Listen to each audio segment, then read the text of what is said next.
Lo que me han pedido que platique es sobre la vinculación de los derechos humanos y su relación con la bioética.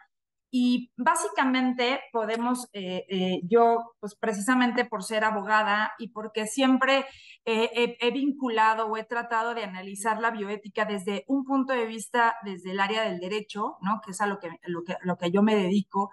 Y voy a analizar que básicamente la protección de los derechos humanos van a estar siempre ligados a la bioética, ¿no? De alguna forma, a través de la Convención Europea de Derechos Humanos y a través también de la Declaración Universal de los Derechos Humanos de la ONU, pues básicamente vamos a ver que los derechos humanos se van a entrelazar y se van a fusionar de alguna manera con la bioética.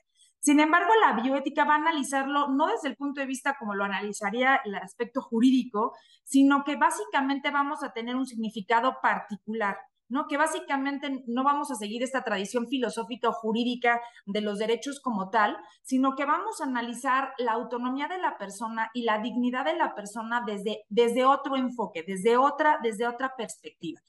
Ahí podemos decir, por ejemplo, como autores como Diego Gracia, que hacen una relación o un vínculo que existe entre el derecho y la ética, y que ahí nos podríamos ir acercando básicamente a la bioética, donde básicamente cada una de las áreas son distintas, pero convergen, no tienen una influencia recíproca, y donde la ética básicamente va a aceptar al derecho como una expresión para positivizarla, como para dar una acción a estas acciones que se van a analizar desde otra perspectiva. Básicamente vamos a ir vinculando entonces que la bioética y el derecho se van a ir vinculando básicamente en la elaboración de procesos para la toma de decisiones, ¿no? El derecho va a aportar a la bioética una colaboración a la hora de establecer una metodología para poder tomar decisiones, ¿no? Básicamente la bioética nos va a presentar la problemática, el análisis, y el derecho nos va a ayudar básicamente a la hora de cómo vamos a tomar estas decisiones. Entonces, podemos considerar que el derecho configura un mínimo ético, pero no quiere decir que la moral empieza donde el derecho termina, sino que realmente el derecho va a ser una prolongación de la moral, ¿no? Básicamente, el derecho sin la ética y la bioética, pues nos va a servir muy poco. Son áreas que van a vincularse y que van a trabajar de la mano. Dworkin nos señala que las nuevas tecnologías básicamente nos van a permitir el dominio de la vida, ¿no? Hablando prácticamente del tema de hoy, que es la pandemia, pues nos damos cuenta que de alguna manera el mundo va avanzando y que a veces el ser humano, aunque quiera detenernos, no lo puede hacer, ¿no?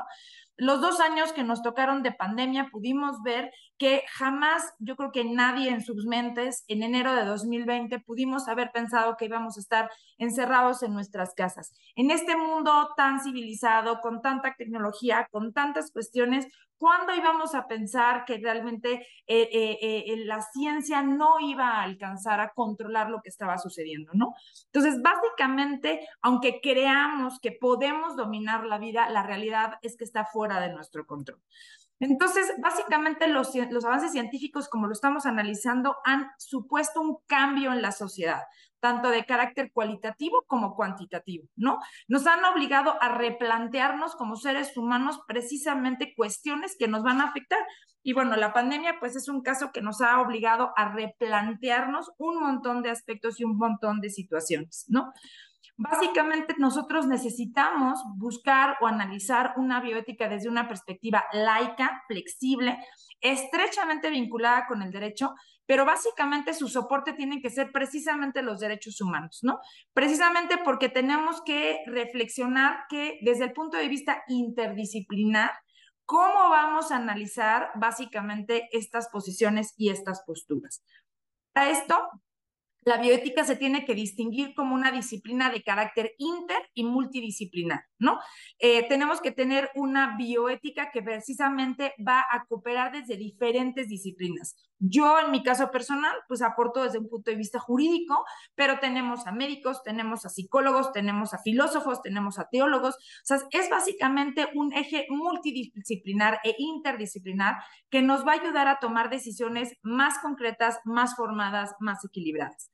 Para esto, las comisiones y los comités de bioética de diferentes países nos van a ayudar precisamente a marcar límites para ayudarnos a no transgredir de alguna manera aspectos que puedan afectar la dignidad humana. Tenemos que básicamente dar un marco de reflexión interdisciplinar.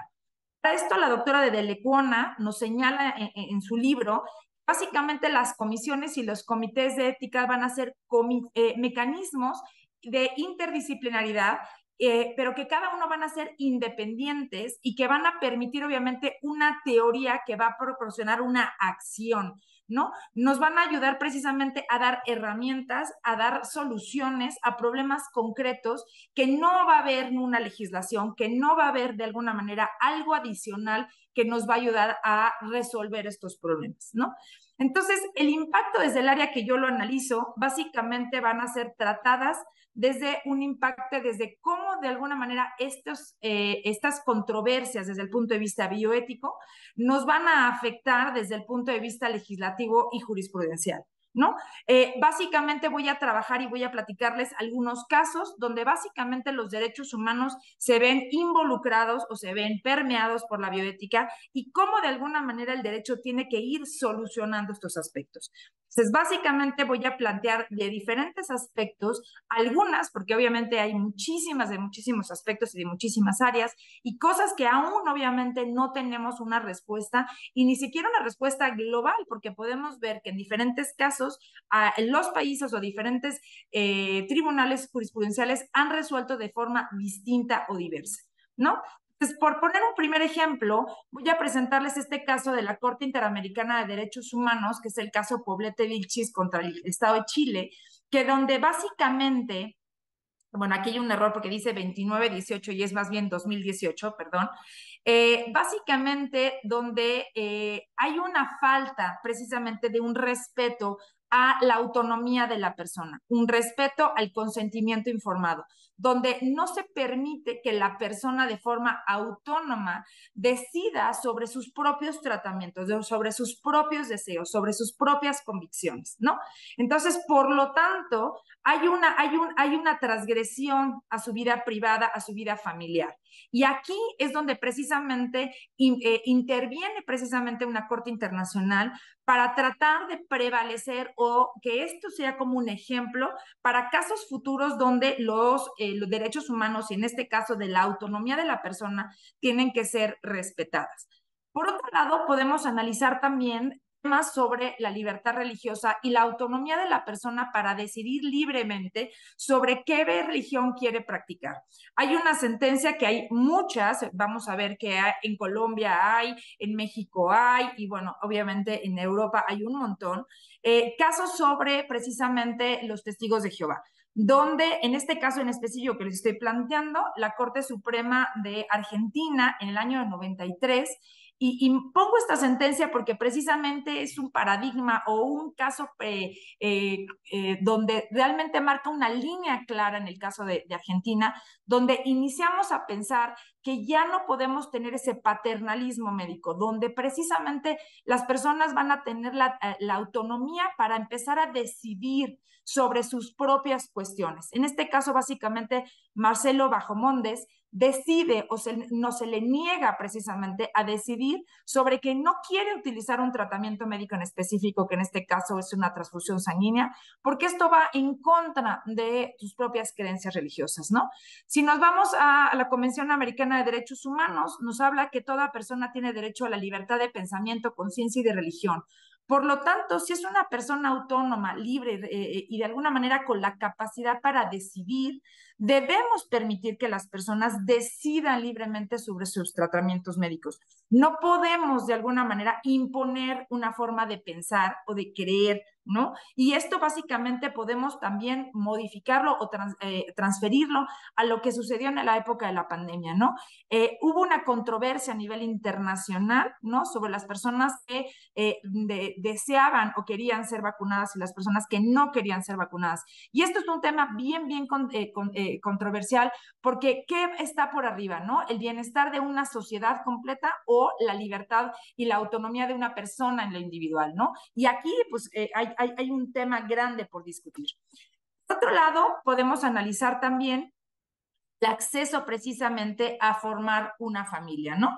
Y en este caso, básicamente, el artículo 16 de la Convención Americana de Derechos Humanos nos habla que los hombres y las mujeres tienen la libertad para formar una familia, primero tener una pareja y después decidir libremente si quieren unirse en matrimonio y formar una familia, ¿no? Y en este caso, me voy a referir también a la Corte Interamericana de Derechos Humanos, con una sentencia que se llama el caso Artavia Murillo y otros contra Costa Rica, donde en el año 2000 el Estado de Costa Rica decide, ¿no? A través de su resolución, de una legislación, prohibir el uso de las técnicas de reproducción asistida en aquel país. ¿Por qué? Porque de alguna manera deciden que esto va en contra de sus principios y ellos consideran en ese momento que los embriones deben ser considerados como seres nacidos con los mismos derechos. Por lo tanto, parejas como Artavia Murillo y muchas otras parejas que estaban en un proceso de fecundación asistida, pues se ven de alguna manera perjudicadas en sus derechos porque están privadas de formar una familia a través de la reproducción asistida. Por lo tanto, llevan su caso a la Corte Interamericana de Derechos Humanos, donde básicamente la Corte resuelve que esto es parte de la vida privada y familiar, que los derechos reproductivos deben de ser protegidos por los países que forman parte de estos derechos humanos y que no podemos transgredir, ¿no? También considera que los embriones no deben de ser tratados jurídicamente de una forma igual a una persona, sino que deben de tener una protección gradual, ¿no? Básicamente, ay, perdón, me moví sin querer. Algo muy importante de esta sentencia es que resuelve que la infertilidad debe ser tratada como una discapacidad y que no solamente a través de la Organización Mundial de la Salud, que se ha analizado que la esterilidad es una enfermedad, sino que la Corte Interamericana por primera vez señala que se debe tratar a las personas como si fueran discapacitadas y que el Estado tiene que proveer los mecanismos y los medios necesarios para solventar esta discapacidad para formar una familia. Por lo tanto, se solicita al Estado de Costa Rica que modifique su legislación permitiendo a las parejas acceder a las técnicas de reproducción asistida para formar una familia y tener el derecho humano precisamente a este tipo de libertades de reproducción. En este sentido, y siguiendo con un tema del derecho de familia, podemos ver también cómo el consentimiento informado va a tener un vínculo o un acercamiento precisamente a los temas de filiación. Hay dos sentencias importantes, hay varias, pero bueno, muchas sobre todo en Estados Unidos. Una es el caso de Davis versus Davis y otra a través del Tribunal Europeo de Derechos Humanos, que es el caso Evans contra el Reino Unido, donde básicamente dos parejas discuten el derecho a decidir sobre embriones que tienen crioconservados, porque la pareja se disuelve y uno de los miembros de la pareja quiere utilizar esos embriones para, en este caso, en el caso de Evans y en el caso de Davis, son las dos mujeres que quieren ser madres a través de embriones que tienen crioconservados. Sin embargo, en ambos casos se solicita el consentimiento del varón que aportó sus gametos masculinos para fecundar esos embriones, para que esta mujer pueda de alguna manera utilizarlos y ser madre. En ambas sentencias, aunque son con diferencia de tiempo, se habla de que no se puede equiparar los derechos de los embriones, un poco lo que decíamos anteriormente con la Corte Interamericana en el caso Artavia Murillo. No podemos equiparar los derechos de los embriones con los derechos de las personas nacidas. Los embriones tienen derechos graduales, pero no podemos equiparar. Por lo tanto, está por arriba el derecho de la persona a no asumir una filiación que no desea. Es decir, no se le puede obligar a nadie a asumir una filiación, una paternidad o una maternidad de un hijo no deseado y por lo tanto se les niega, en este caso a ambas parejas, a transferirse esos embriones para poder asumir una maternidad. Hay un caso en Estados Unidos que es a la inversa, es el caso de Litowitz versus Litowitz, donde básicamente es al revés, o sea, la mujer es la que se niega que su expareja varón utiliza una madre surrogada para utilizar esos embriones, ya que ella ya no quiere asumir una afiliación con ese hijo, con una persona con la cual ya no tiene ningún vínculo jurídico. Asimismo, nos movemos a la maternidad subrogada. La maternidad subrogada, como sabemos, es un tema muy controversial, ya que prácticamente en la mayoría de los países europeos se considera como un contrato nulo. Por lo tanto, lo que ha producido que exista lo que llamamos actualmente como un turismo reproductivo, donde parejas donde sus países de origen está prohibida la maternidad subrogada, tienen que viajar a otros países para contratar una madre subrogada. Por lo tanto, hemos tenido paraísos reproductivos, como fue en el caso de México, en el caso de Tabasco, hasta que tuvimos un tema jurisprudencial. De ahí también hemos tenido el caso de India, hemos tenido el caso de Nepal, y bueno, lamentablemente lo que está sucediendo hace pues algún tiempo en el caso de Croacia, donde había un montón de madres subrogadas que con la llegada de la guerra pues se tuvieron que dispersar y ha habido una problemática para localizar estas mujeres y esos bebés que ellas están gestando que biológicamente pues no tienen un vínculo con ellos y ellas.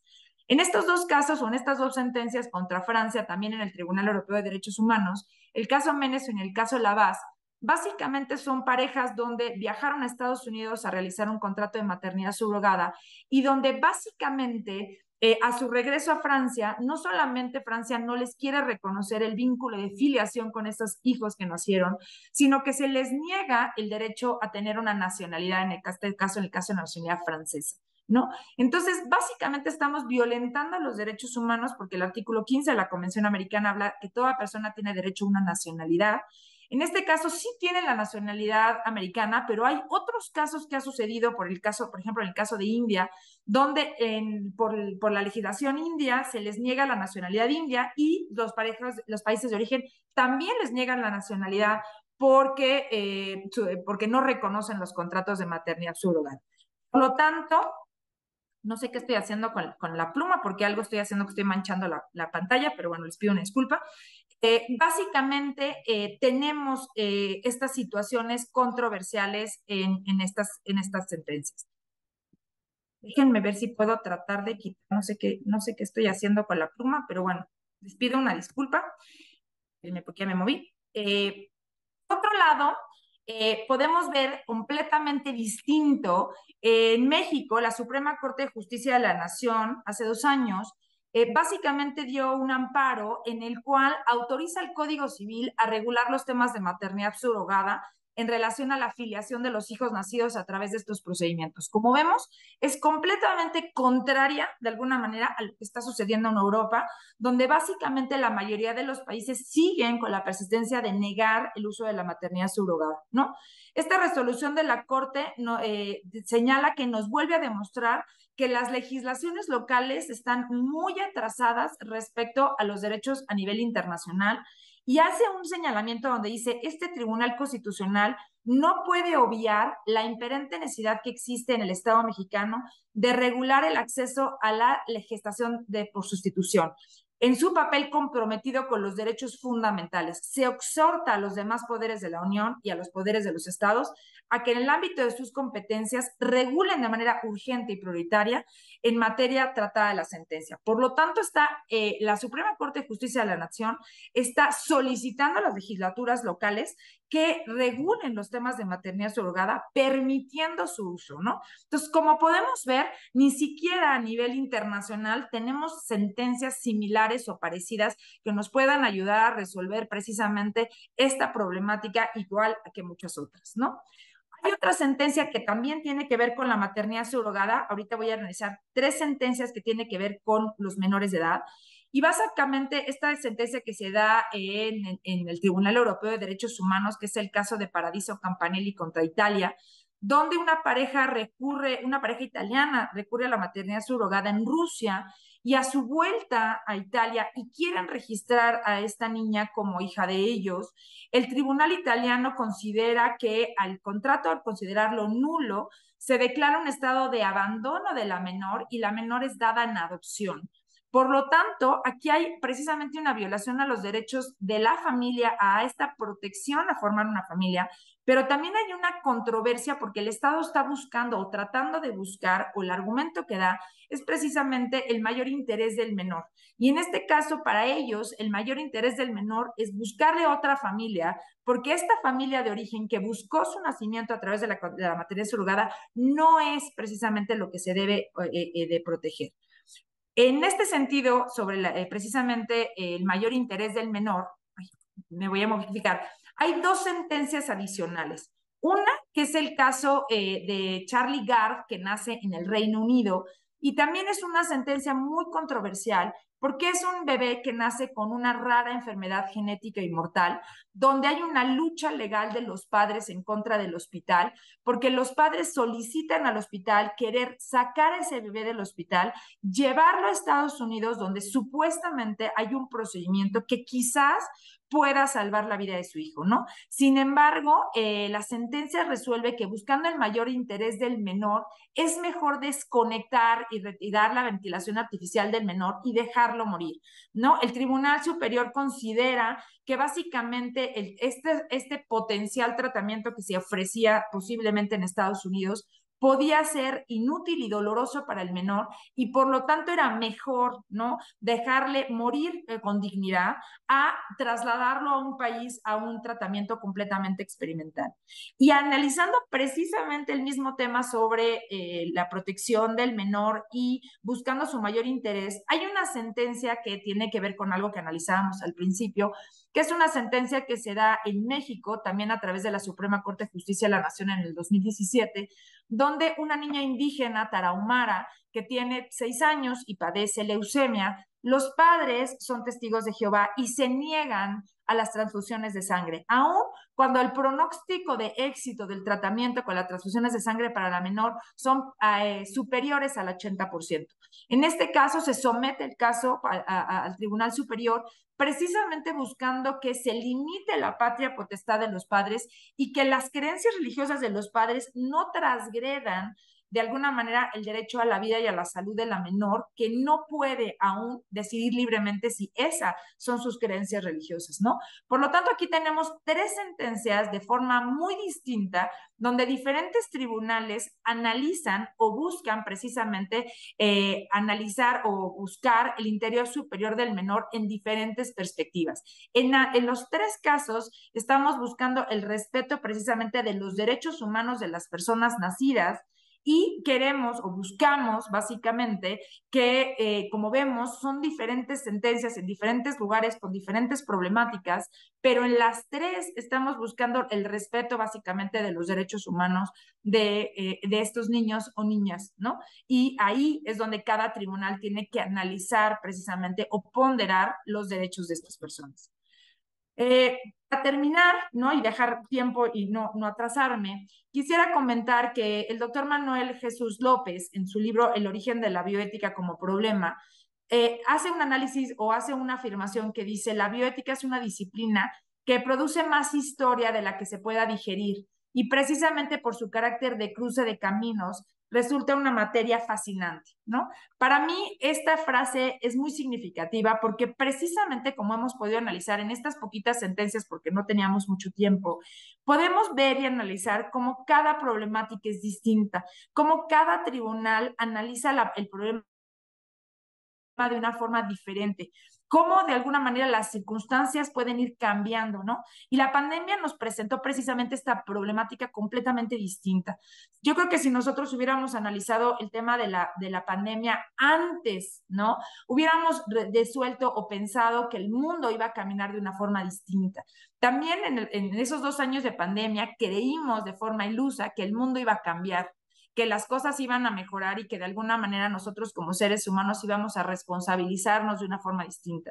Lamentablemente, desde mi particular punto de vista, esto no ha sucedido, ¿no? El mundo sigue igual, estamos nuevamente con dos guerras, ¿no? En dos diferentes partes, bueno, de Europa, y donde de alguna manera no aprendimos nada con la pandemia, ¿no?